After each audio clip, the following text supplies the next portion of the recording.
we are going to start talking about ethics. So, why are we talking about ethics? If you look at the course curriculum 5 years ago, nobody would talk about ethics of AI. But I feel that today it is extremely important to talk about ethics. It's actually an important area for any student who has done AI course to understand the long-reaching consequences of where we are today.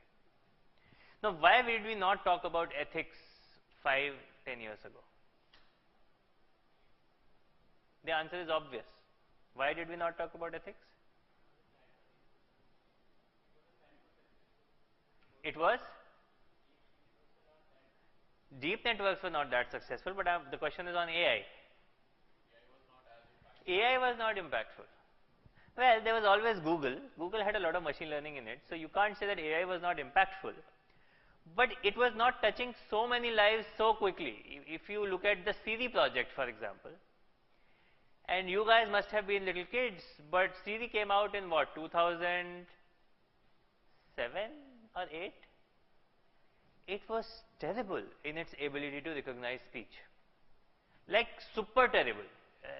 I remember distinctly that when I would say anything, it would just completely not understand it and understand something completely different. And this was true by and large, except for the very sort of standard American speak. Anybody with any kind of a little bit of an accent would have a hard time getting through to any kind of spoken dialogue system. You know, we would always be dealing with all these automated systems, for example, in the US for, you know, purchase of air tickets or any kind of customer service, and we would have just a tough time. You know, if we have to press a key, we were happy. If we have to speak the credit card number, we were just like, this is never going to work. Press 9, press 9, press 9. Let the operator come. And in the last 5 years, things have completely changed. In the last 5 years, AI has become so big that governments now have AI policies, and not just the US governments, but even Indian government has an AI policy that came out of Niti Aayog last year, 2018. And everybody is saying, okay, if AI becomes mainstream, when AI becomes mainstream, when it touches so many walks of life, where is it fair use, where is it not fair use, how much to use, how not to use, how to increase your AI throughput, output from the country, etc., etc. So there are many issues to discuss now that until earlier people thought, AI, never going to work, never going to be successful, who cares? And suddenly, what is interesting is that they have gone into the other direction. So I'll show you what is the other direction. The other direction is conscious killer robots to bide their time and enslave humans. This is the kind of narrative that is going on in news, right? Even sex robots are going to murder people. Right? Believe it or not. Somebody wrote this very beautiful article which said, tomorrow you will be the overlord. AI, you would be the overlord. You would be about to kill all of us, the humanity. At that time, before you kill the humanity, please read my article. Okay? Of course, there are some people, they believe strongly, for whatever best reasons they have, that AI could doom human civilization. Of course, there are people who disagree, but because of their other practices, they are not very important anymore, or they are important but nobody listens to them anymore, right? So this is a complicated situation. And of course, then there are people who say, look, Elon Musk is wrong, AI is not going to kill us, this is ridiculous, etc., just stirring up the fear. And also that there was a recent survey of 50 Nobel laureates who ranked many other factors ahead of AI that could be threat to humanities, right? If you think about it carefully, you know, climate, obviously people say that it is not clear whether 3 generations from now you would have any people alive, right? Some people say 70 years, some people say 100, some say 200.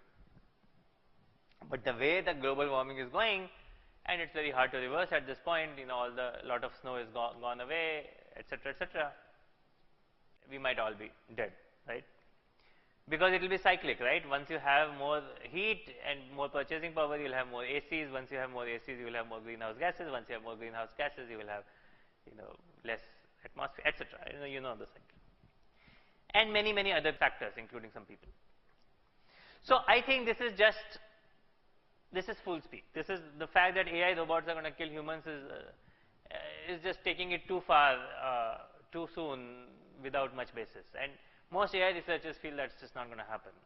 And of course, people who write these kinds of articles are rarely AI researchers, right? But there is one other thing that can be more real. So there are newspaper articles which say that robots are taking over in a different way, AI to sink the world into unemployed despair in hellish dystopia. Suddenly, people won't have jobs, those jobs will be done by AI. And here I would like to separate AI and automation. This is sort of an argument against automation, but people believe that AI will lead to a lot more automation. And on the other hand, there are other people who are saying, look, there are many jobs which are going to stay, right?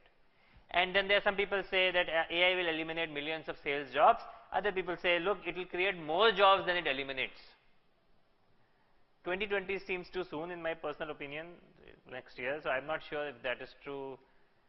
It's neither creating that many more jobs, nor is it eliminating. Maybe then, therefore, it's true that it's creating more jobs, I'll show you, but it's not yet eliminating. But by 2030, we need to answer what's going to happen. And it is clear that AI is going to be creating new and unconventional career paths. Because the world around us which has always been changing, right? We have cell phones. Our grandparents never had cell phones. They had phones. Their parents never had phones. They didn't even have a radio. Or maybe they had a radio. Their parents never had a radio. So the world has evolved. And we have been evolving since time immemorial, right? But eventually, we are evolving too fast right now. And things are going to churn very fast. So that will cause a lot of disruption, and we need to figure this out. So let's quickly talk about jobs, because I think that's an important question. At present, it is said that 40% of companies struggle to hire and retain data scientists.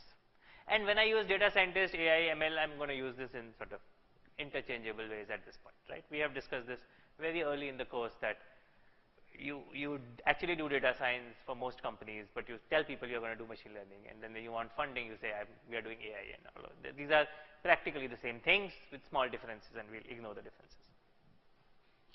This is not just for random companies. A third of the top 400 companies, think about the top 400 companies, they lack state-of-the-art data analysis tools and personnel. They just don't have it. The top 400, 150 of those don't have it, then you know what about others? It is expected that by 2020, there will be 364,000 more jobs globally for AI or data scientists or machine learning practitioners / researchers. 50,000 of those in India, out of which 25,000 will expect a graduate degree or higher. So, while AI is going to disrupt things, it is clear that there are a lot of AI jobs that are going to come out, at least in the near term. Because every company wants AI. Even if you are basically a hardware company, you still want AI. Even if you are doing, service, you need AI. If you are doing blacksmithy, you want AI. If you're doing anything, you want AI in your portfolio. So by by taking my AI course, have now gotten access into this space. Now the only thing you need to do is also take a machine learning course, also take a deep learning course, also take a data mining course, also take a computer vision or natural language processing or both courses, so that you are an expert now, right? At least to some level. But you have now, your path, your thing has started, right?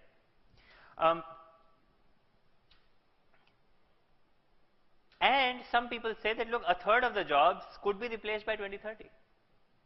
It is clear that, it's mostly clear that the truck drivers in the US may not exist after 2030. Because truck driving is a very difficult job in the US. The trucks are 24 wheels, very, very long trucks. They make a lot of mistakes. They mostly drive in the nights.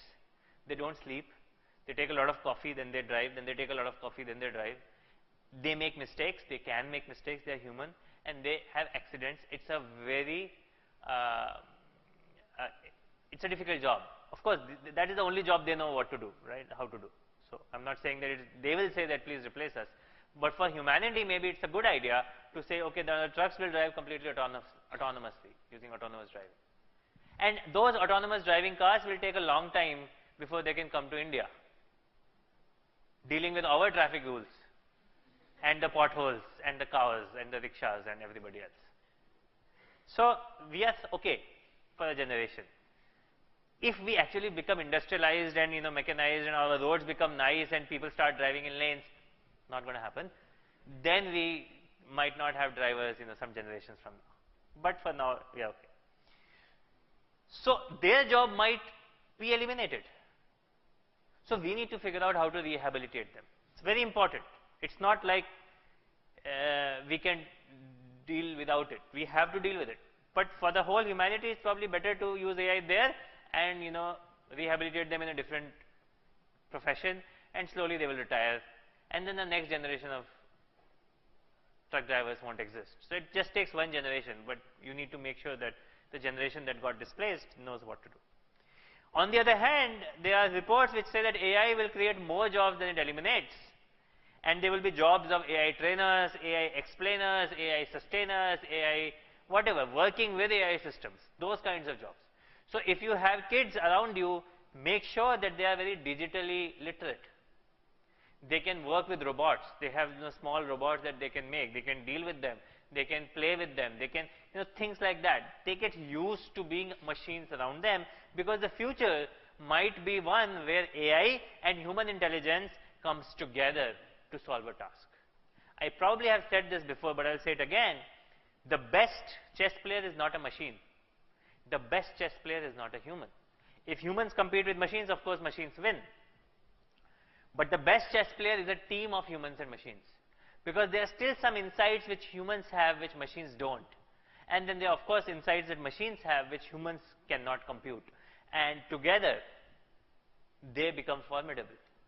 So there's a good chance that your kids, or even you in your lifetime, or even I in my lifetime if I live long enough, will see AI and humans collaborating very, very closely in a lot of tasks.